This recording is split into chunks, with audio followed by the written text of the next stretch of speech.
कल्याणी के प्रतिभाशाली लोगों को मेरा नमस्कार। मंगल पांडे, बंकिम बाबू,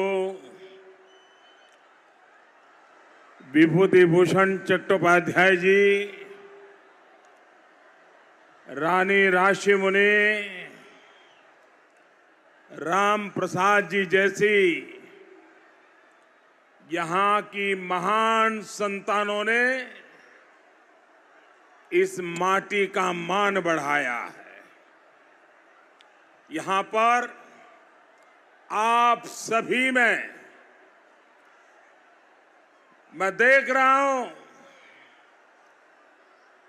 इस हेलीपैड के भी चारों तरफ और यहां भी जहां जहां मेरी नजर पहुंच रही है, लोग ही लोग हैं। यहां पर आप सभी से इतना आशीर्वाद मिलना, आपका इतनी बड़ी संख्या में आना, यह हम सब के लिए, मेरे लिए एक बहुत बड़े सौभाग्य की बात है। साथियों, मैं बीते दिनों बंगाल के कोने कोने में गया हूं। जनता जनार्दन के दर्शन का सौभाग्य मिला है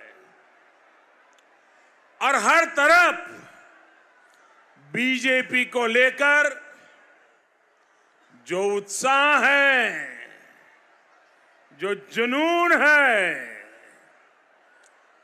जो संकल्प है, ये वाकई अभूतपूर्व है। इस बार के विधानसभा चुनाव में बंगाल में और बंगाल एक नया इतिहास रचने जा रहा है। 4 चरणों में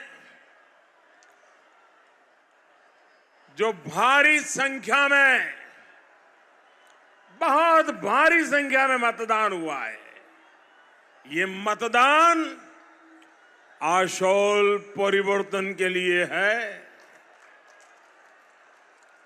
आशोल परिवर्तन यानी बंगाल का विकास, बंगाल के लोगों का विकास। आशोल परिवर्तन यानी दीदी के कुशासन से मुक्ति, दीदी के सिंडिकेट से मुक्ति, दीदी के तोलाबाजों से मुक्ति।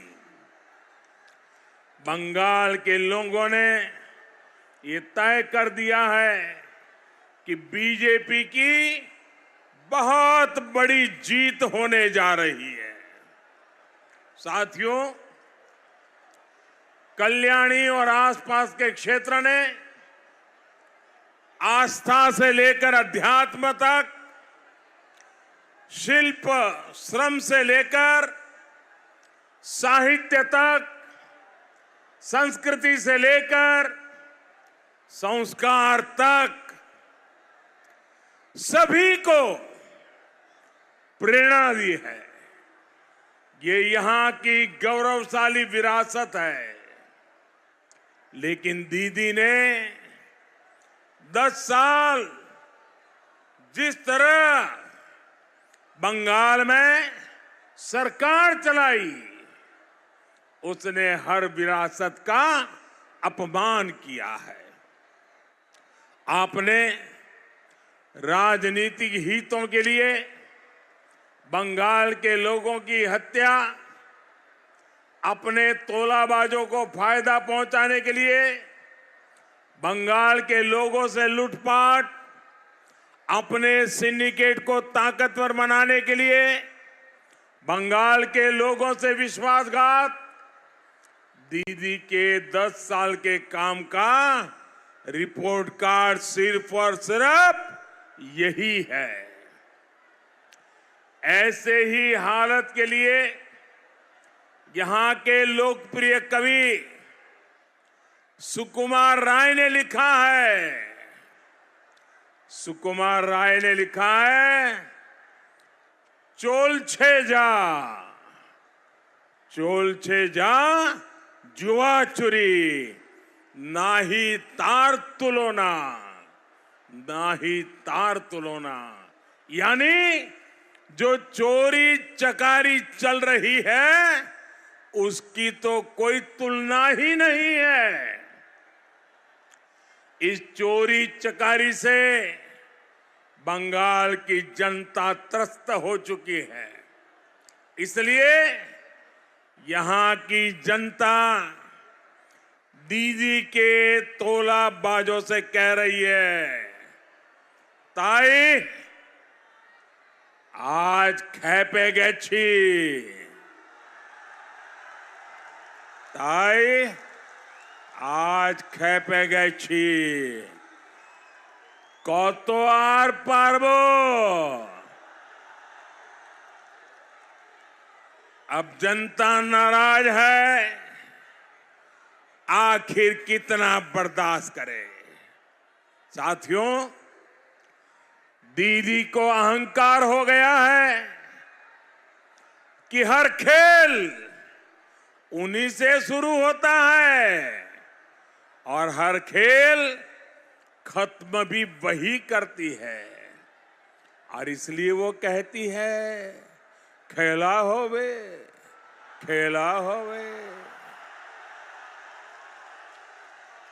लेकिन दीदी, ओ दीदी, आदरणीय दीदी, ये मत भूलिए, ये लोकतंत्र है, लोकतंत्र। ये जनता जनार्दन, ये भगवान का ही रूप होता है। यहां खेल भी जनता ही शुरू करती है और खेला शेष भी जनता जनार्दन ही करती है। और आज के बंगाल की सच्चाई यही है। आज के बंगाल की सच्चाई यही है, खेला तो शेष होए गेलो दीदी।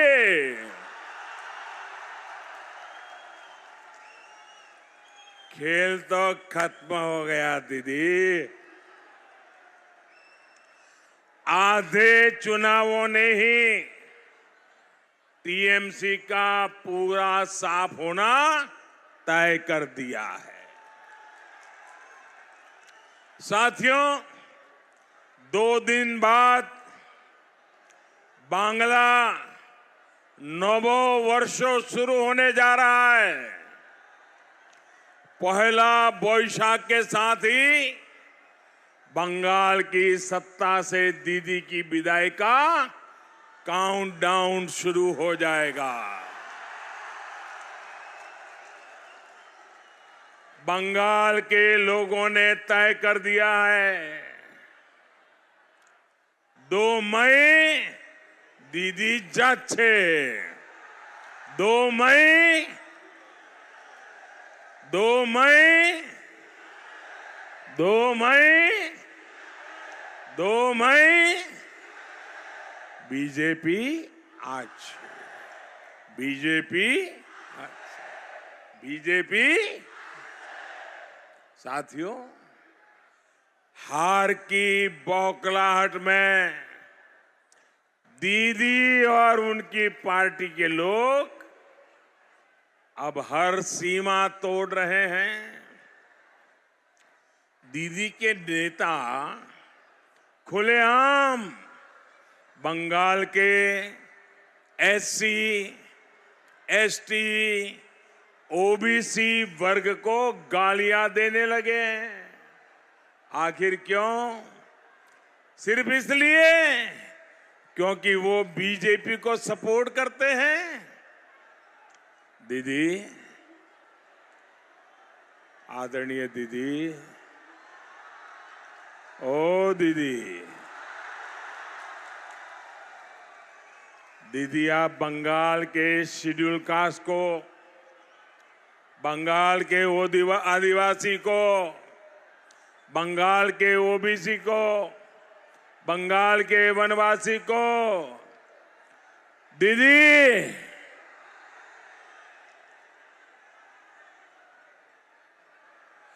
आप उनको धमकाओगी, डराओगी, गालियां दोगी, लेकिन दीदी लिख लीजिए, मोदी के लिए उनका स्नेह कभी कम नहीं होने वाला है।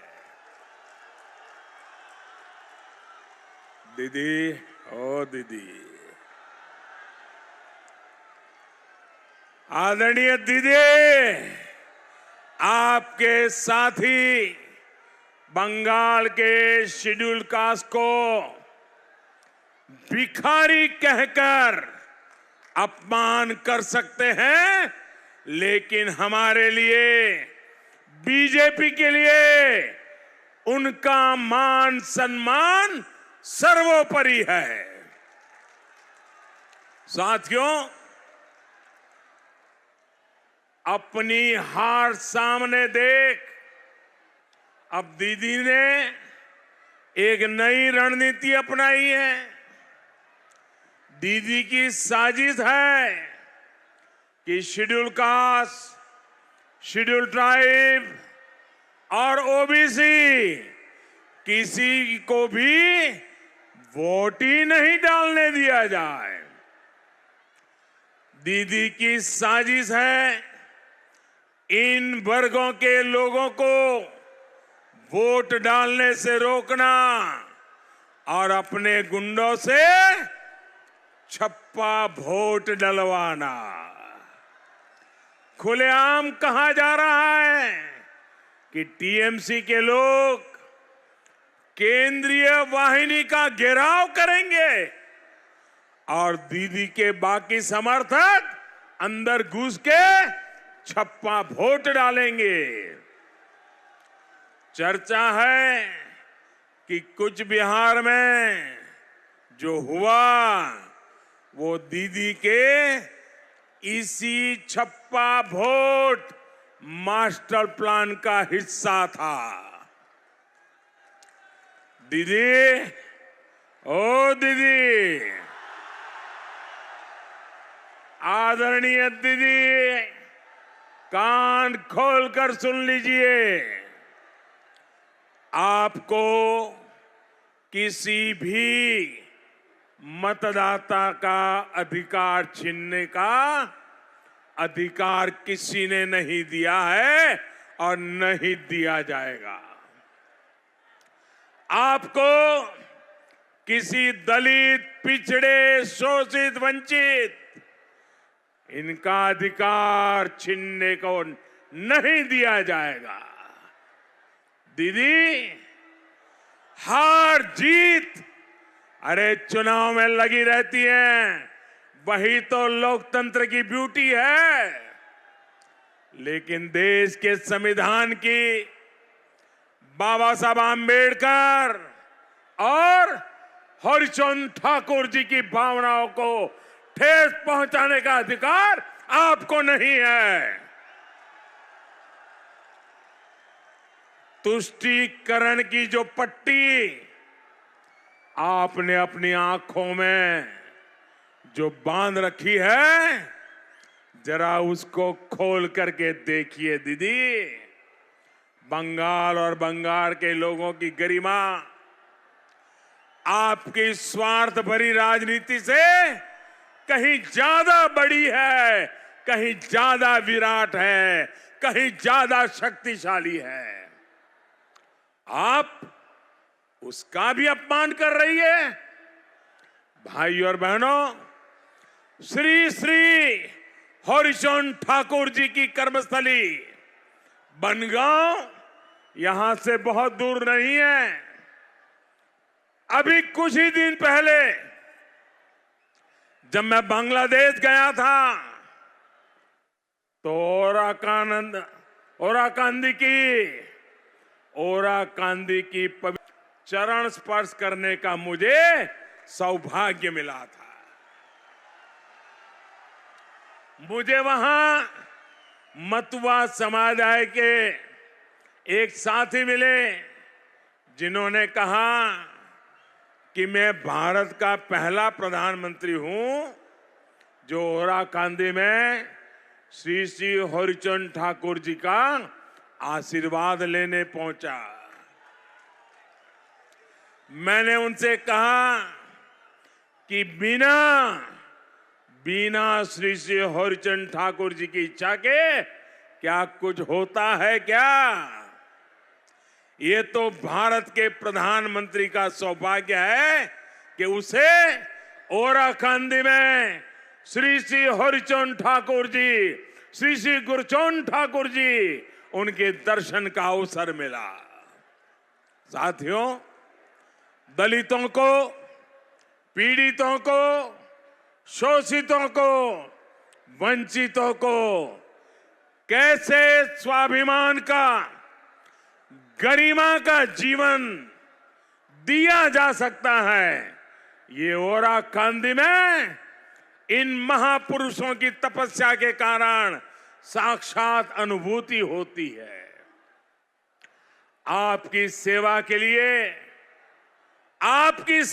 लिए मैं भी ओराकांदी से नई ऊर्जा, नई प्रेरणा लेकर के आया हूं।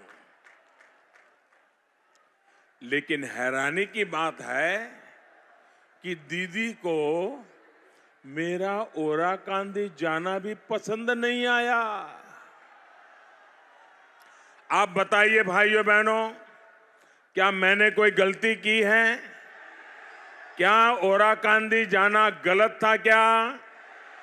क्या श्री श्री हरिचंद ठाकुर की कर्मभूमि, तपोभूमि पे सर नमन करना गलत था क्या? उस मिट्टी को माथे पे लगाना गलत था क्या? लेकिन दीदी ने इस पर भी सवाल खड़े कर दिए। अरे दीदी, ओ दीदी, 10 साल आपने बंगाल के दलितों, पीड़ितों, शोषितों, वंचितों से कैसी नफरत दिखाई है, ये देश आज बराबर देख रहा है। आपने ना ही मतुआ समाज के मेरे भाई और बहनों के लिए कुछ किया और ना ही नाम शूद्र समाज के लोगों के लिए कुछ किया। आपने हमेशा उन्हें नजरअंदाज किया। आपने इन लोगों को एक प्रकार से घुसपैठियों के हवाले कर दिया। आपके तुष्टीकरण ने इनका बहुत नुकसान किया है दीदी। आपके तोलाबाजों तो एससी प्रमाण पत्र तक के लिए इन साथियों को लूटा है, उनसे कटमनी लिया है। बंगाल के लोगों को आपसे ये उम्मीद नहीं थी दीदी। साथियों, मैं यहां आज आप सभी को आश्वस्त करने आया हूं। यहां भारत मां में आस्था रखने वाले सभी शरणार्थी साथियों को हर सुविधा सुनिश्चित की जाएगी। बीजेपी के लिए तो सभी शरणार्थियों, मतुआ और नाम शूद्र साथियों को न्याय दिलाना एक तरह से हमारा भावात्मक कमिटमेंट भी है। ये हमारे प्रेरणा पुंज डॉक्टर श्यामा प्रसाद मुखर्जी वही थे जिनके प्रयास से ये बात बहुत अहम क्षेत्र आज भारत के पास है। भाई और बहनों, मेरा और बीजेपी का ये भी सौभाग्य है कि इस चुनाव में बंगाल की बहनें और बेटियां बीजेपी पर, मुझ जैसे छोटे मोटे हर कार्यकर्ता पर इतना स्नेह दिखा रही है, इतना स्नेह दिखा रही है। मैं आदर पूर्वक माताओं बहनों को विशेष रूप से प्रणाम करता हूं। भाइयों बहनों, वो तृणमूल के लोगों को, हमारी यहां की माताएं बहनें, ये टीएमसी के लोगों को, ये तोलाबाजों को, ये सिंडिकेट को दो टूक कह रही है। हमारी यहां की माताएं बहनें दो टूक कह रही है। मोदी अनेक देवे, मोदी अनेक देवे। वो जानती है कि महिलाओं के विकास के लिए देश के बाकी हिस्सों में जो हुआ है, दीदी उन योजनाओं को यहां बंगाल में रोकती रही है, आने नहीं दिया है। लेकिन दीदी, ओ दीदी, आदरणीय दीदी, ये डिजिटल इंडिया का जमाना है, डिजिटल इंडिया का। ये 21वीं सदी का 21वें वर्ष का ये इंडिया है। बीजेपी सरकार की वजह से आज गांव-गांव में सस्ता मोबाइल फोन, सस्ता इंटरनेट पहुंचा हुआ है। आपका हर झूठ बंगाल की महिलाओं को तुरंत पता चल जाता है। बंगाल की महिलाएं जानती हैं कि सरकार ने बहन बेटियों को इज्जत घर यानी टॉयलेट दिए, मुफ्त गैस कनेक्शन दिए, जनधन बैंक अकाउंट दिया, मुद्रा योजना से बिना गारंटी का लोन दिया, लाखों घर बनाए और घर बनवाए तो घर की रजिस्ट्री बहनों के नाम की, समान वेतन का अधिकार दिया, गर्भावस्था के दौरान 26 हफ्ते की छुट्टी वेतन के साथ दी, प्रेगनेंसी के दौरान हजारों रुपयों की मदद दी, मुस्लिम बहनों को 3 तलाक की पीड़ा से मुक्ति दी। ये सब काम बंगाल की बहन बेटियों से छिपा नहीं है। दीदी, आप कब तक ये पर्दा लगा के रखोगे? इसी भावना से बंगाल में बीजेपी सरकार तेजी से काम करेगी। जो देश की माताओं बहनों को के लिए किया है और जिसको आप तक पहुंचने नहीं दिया गया है, उसको 2 मई के बाद, बीजेपी सरकार बनने के बाद, मेरी माताएं बहनें लिख लीजिए, आपके वो काम भी हम पूरे करके रहेंगे।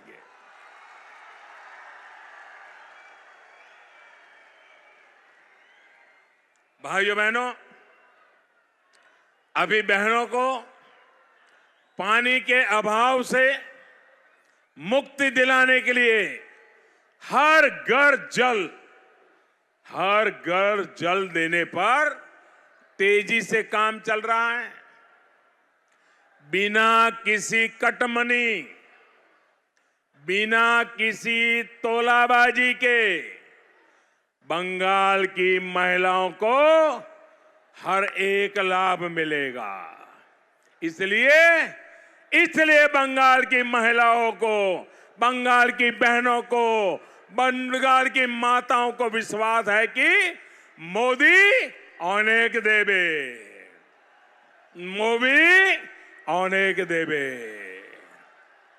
भाइयों और बहनों, आज पूरा बंगाल समझ चुका है कि आर्थिक उन्नयन, निवेश, शिल्प दीदी और उनके दल की प्राथमिकता कभी रही ही नहीं। तृणमूल के लिए तो उन्नयन का मतलब है अपने काडर का उन्नयन, गुंडों का उन्नयन। तृणमूल के लिए शिल्प है माफिया, मानव तस्करी, बम बनाना, अवैध कब्जा, यहां तक कि सती माता पीठ जैसे पवित्र स्थान की जमीन तक को इन्होंने नहीं छोड़ा। यही दीदी का रिपोर्ट कार्ड है। भाई और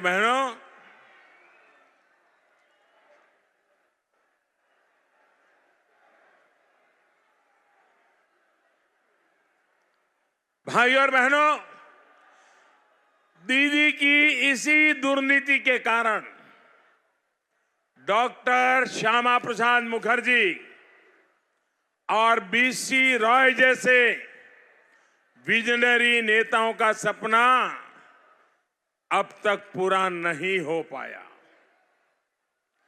जिस कल्याणी को वो आधुनिक बंगाल का मॉडल बनाना चाहते थे, उसको दीदी की दुर्नीति ने बरसों पीछे कर दिया।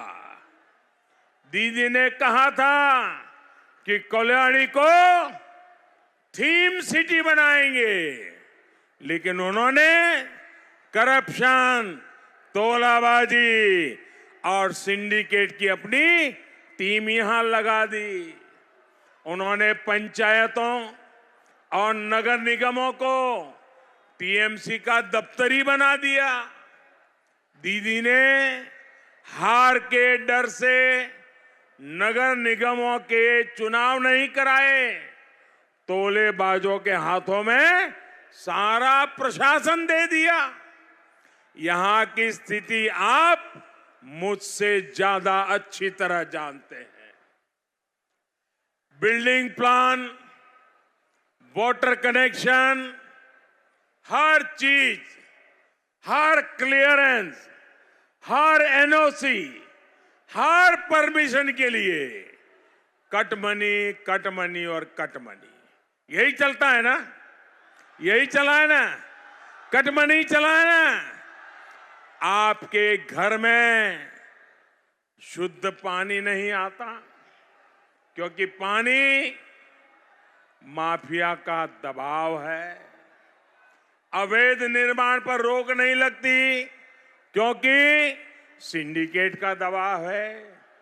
ये सिर्फ कल्याणी का हाल नहीं है, बल्कि बंगाल के सभी शहरों की यही स्थिति है।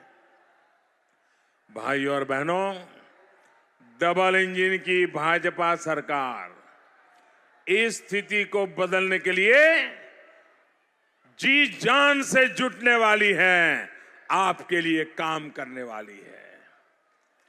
आमरा कल्याणी शिल्प शहर के पुनर्निर्माण करबो और आधुनिक शहर हिसाबे गड़े तुलबो। कल्याणी इंडस्ट्रियल बेल्ट के रिवाइवल कोरा होवे। बंगाल बीजेपी ने विस्तार से अपने संकल्प पत्र में इसका रोड मैप बताया है। कल्याणी हो या आसपास के तमाम छोटे शहर, हमारा फोकस इनको आत्मनिर्भर भारत के सेंटर बनाने का है। यहां आधुनिक इंफ्रास्ट्रक्चर का नेटवर्क तैयार करने पर बल दिया जा रहा है। बीजेपी की डबल इंजन की सरकारें जहां भी हैं, वहां मेट्रो सहित पब्लिक ट्रांसपोर्ट के सेक्टर को हमने आधुनिक बनाया है। कल्याणी को भी मेट्रो नेटवर्क मिलने से यहां के लोगों का जीवन बहुत आसान हो जाएगा। साथियों, ये जगह शिक्षा और स्वास्थ्य का भी हब हो, इसके लिए भी कदम उठाया जा चुका है। आपकी जो बरसों पुरानी एम्स की डिमांड थी, वो अब पूरी हो चुकी है। इतने दशकों बाद पश्चिम बंगाल को पहला एम्स मिला है, वो भी कल्याणी में बना है। दीदी को सिर्फ एम्स को कल्याणी स्टेशन से जोड़ना था, वो तक नहीं कर पाई।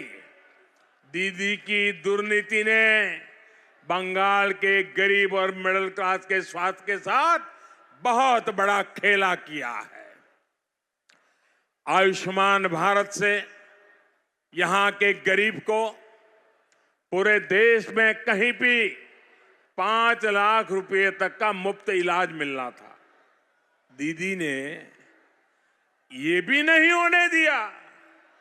मुझे बताइए, अगर गरीब बीमार है तो उसको मदद मिलनी चाहिए कि नहीं मिलनी चाहिए? ऐसे नहीं, पूरी ताकत से बताइए। गरीब अगर बीमार है तो उसको मदद मिलनी चाहिए कि नहीं मिलनी चाहिए? ये मानवता का काम है कि नहीं है? हर सरकार को करना चाहिए कि नहीं करना चाहिए? बताइए, भारत सरकार 5 लाख रुपया का खर्च करने को तैयार थी, तो करने देना चाहिए था कि नहीं करने देना चाहिए था? उसमें दीदी का कोई नुकसान होने वाला था क्या? गरीब का भला होने वाला था कि नहीं होने वाला? दीदी ने इसको भी नहीं करने दिया। मुझे समझ नहीं आ रहा है, दीदी को गरीबों के प्रति भी इतना गुस्सा क्यों है? दीदी, ये गरीब के दिल में जो आग लगी है ना दीदी, वो आपकी राजनीति को भस्म कर देगी दीदी।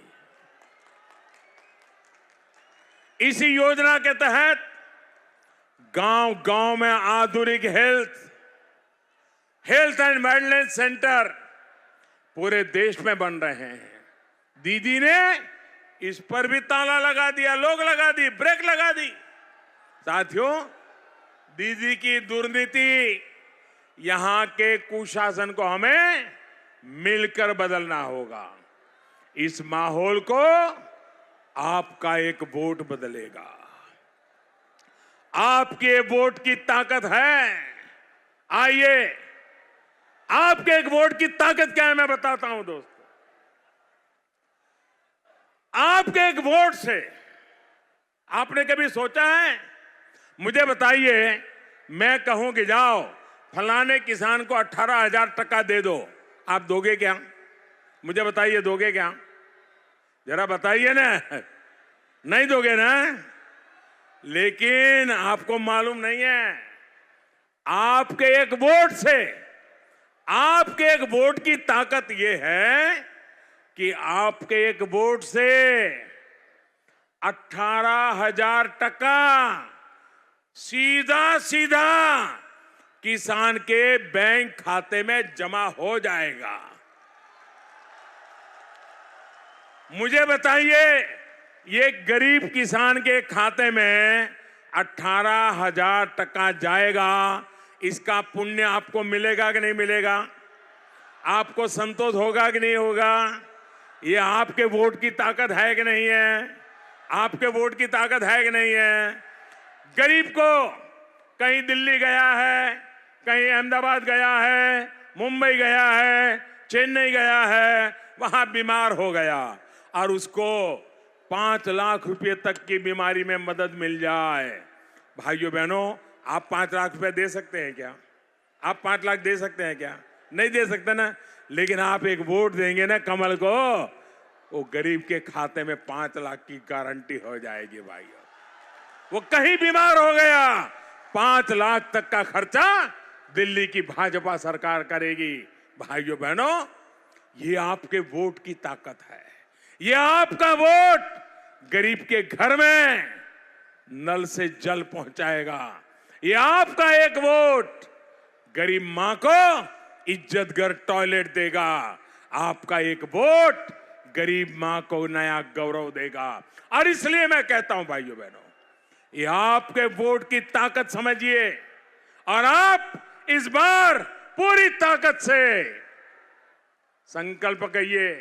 आइए आइए हम संकल्प लें, इस बांग्ला नववर्ष में हर बूथ पर कमल खिलाएंगे, सोनार बांग्ला बनाएंगे।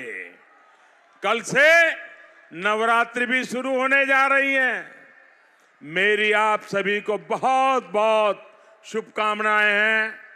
मां काली की भूमि पर हर बुराई की हार हो, बंगाल के लोगों की जीत हो, यही मेरी कामना है। आप सभी का बहुत बहुत धन्यवाद।